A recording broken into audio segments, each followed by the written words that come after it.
يوسف أيها الصديق أفتنا في 7 بقرات سمان يأكلهن 7 عجاف و7 سنبلات خضر وأخر يابسات لعلي أرجع إلى الناس لعلهم يعلمون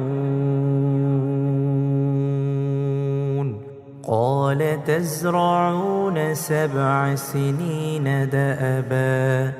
فما حصدتم فذروه في سنبله إلا قليلا مما تأكلون ثم يأتي من بعد ذلك 7 شداد يأكل ما قدمتم لهن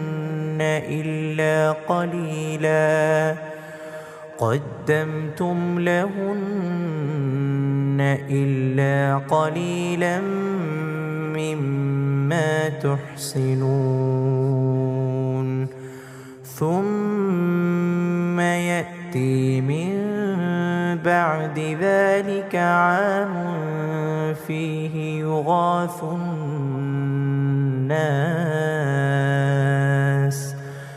يغاث الناس وفيه يعصرون وقال الملك ائتوني به فلما جاءه الرسول قال ارجع إلى ربك فاسأله ما بال